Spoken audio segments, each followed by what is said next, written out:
It started like any other small-town summer night in 1984. Tina, Dawn, and Linda were three inseparable teenage friends living in a quiet Midwestern town. The kind of place where doors stayed unlocked and neighbors waved from their porches. They were bright, carefree, and full of life.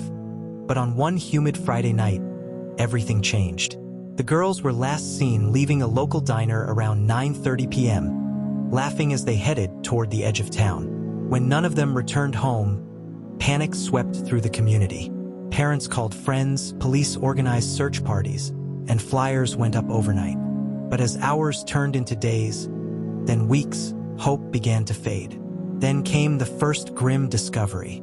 A hiker stumbled upon a shallow grave in the woods just outside town. Inside were the bodies of two girls, Dawn and Linda. The coroner confirmed they had been strangled and assaulted. The third girl, Tina, was nowhere to be found. Detectives believed they were dealing with a serial predator.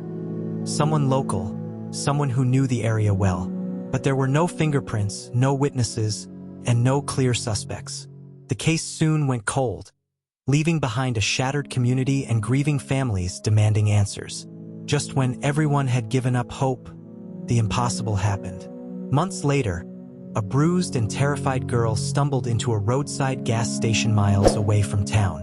It was Tina, the missing third girl, and what she told police next would expose one of the most chilling serial killers in American history. When police arrived at the gas station, they found Tina trembling, covered in dirt, and barely able to speak. She'd been missing for more than 3 months. Her survival seemed like a miracle, but the story she told was something out of a nightmare. Between tears and shock, Tina described how a man in an old pickup truck had offered her and her friends a ride the night they vanished. He looked ordinary, friendly even, and the girls thought nothing of it. But within minutes, his demeanor changed. He pulled off the road, drew a gun, and tied their hands with duct tape. Tina recounted the terrifying hours that followed, how the man took them one by one into the woods. She was forced to watch as he assaulted and strangled Dawn and Linda. When it was her turn, she begged for her life. Something about her pleas made him hesitate. Instead of killing her, he locked her in a dark basement, chained to a pipe. For weeks, Tina endured unimaginable torment. Her captor, she said, would leave for days, returning with food, always reminding her that no one was looking for her. But when he got careless, forgetting to relock her chain, she saw her chance. Using a rusty nail, she picked the lock, escaped through a small window, and ran barefoot until she found the highway. Detectives were stunned. Her description of the man matched a local handyman. Quiet, helpful, and known around town for odd jobs. His name was Hal Denton, a man who blended so easily into the community that no one suspected a thing. Tina's bravery didn't just expose her abductor.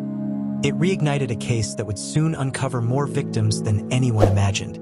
Don't forget to like, comment, and subscribe. Hit the notification bell. With Tina's testimony, detectives finally had a name: Hal Denton, a soft-spoken man in his early 40s who lived alone on the outskirts of town.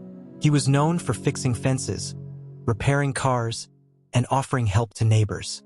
No one could believe he was capable of such brutality. But as investigators dug deeper, a horrifying pattern began to emerge. Police obtained a warrant and searched Denton's property. What they found turned their investigation into a full-blown nightmare. In a locked shed behind his house were women's clothing, jewelry, and photographs, trophies from his victims. Hidden in the floorboards was a blood-stained rope matching the one used to strangle Dawn and Linda. The most chilling discovery came from the basement, a small, concrete room with chains still bolted to the wall. Detectives could see the faint marks where Tina had struggled for her life. When confronted, Denton denied everything. He claimed Tina was lying, that she had run away from home and made up stories for attention. But forensic evidence quickly began to close in. DNA from the victims matched blood found on his tools, and a partial fingerprint lifted from the duct tape used in the abductions sealed his fate. As news of Denton's arrest spread, other families came forward.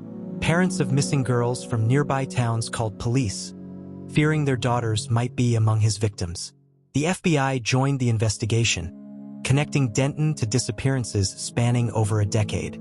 For years, he had flown under the radar, a handyman, a neighbor, a monster hiding in plain sight. The town that once trusted him now realized they had unknowingly harbored a serial killer. And thanks to one brave teenage girl, his reign of terror was finally coming to an end. The trial of Harold Hal Denton became one of the most followed cases in state history. Reporters filled the courtroom, and every seat was taken. People wanted to see the quiet handyman who had turned out to be a monster. Tina, now stronger and determined, took the stand as the prosecution's star witness. Her testimony silenced the room. She described in haunting detail the night her friends were killed, the months of captivity, and the moment she escaped. At times, the jury looked visibly shaken. One juror even wiped away tears as Tina pointed directly at Denton, identifying him as the man who destroyed her childhood. The prosecution presented the evidence, the trophies found in his shed, the basement chains, the DNA, and the chilling diary Denton kept hidden. In it, he had written coded entries describing the hunts, referring to his victims as projects. Each entry matched the timeline of missing girls across multiple counties. The defense tried to argue insanity, claiming Denton suffered from mental illness and had no control over his actions. But prosecutors countered that he was cold, calculating, and deliberate, a predator who enjoyed watching his victims suffer. When the closing arguments ended, the courtroom was silent. The jury deliberated for only 5 hours before returning with their verdict. Guilty on all counts. Gasps and tears filled the room. Tina embraced her parents as Denton sat emotionless, staring straight ahead. The judge sentenced him to life in prison without the possibility of parole. But even behind bars, the damage was done. Families of missing girls who were never found finally had closure, and Tina's bravery had turned her from a victim into a symbol of survival. Years passed after Harold Hal Denton's conviction, but his crimes continued to haunt the small town he once called home. The woods where he buried his victims became a silent reminder of the darkness that can hide behind an ordinary face. Yet amid the pain, one voice continued to rise, Tina's. Tina refused to let her story end in fear. She began speaking publicly about her survival, helping other victims of kidnapping and abuse rebuild their lives. Her courage inspired new laws that strengthened penalties for violent offenders and improved resources for missing persons investigations. But the story wasn't over. During a prison interview in 2002, Denton made a chilling confession. When asked by a reporter if there were more victims, he smiled and said, "You've only found the ones I wanted you to find." The remark sent investigators back to the fields and forests of nearby towns. Over the next 2 years, police recovered the remains of 3 more young women, confirming what many had feared. Denton's list of victims was far longer than anyone knew. Even in death, after suffering a stroke behind bars, Denton's secrets continued to surface. Journals discovered in his cell contained hand-drawn maps and coded references to unfinished work, sparking rumors that additional graves still lay undiscovered. Tina, now an adult, lives far from her hometown, but she continues to advocate for victims and survival awareness. Her bravery not only helped catch a serial killer, but also gave a voice to those who couldn't speak for themselves. The case of Tina, Dawn, and Linda remains one of the most chilling reminders that monsters don't always hide in the dark. Sometimes, they live right next door.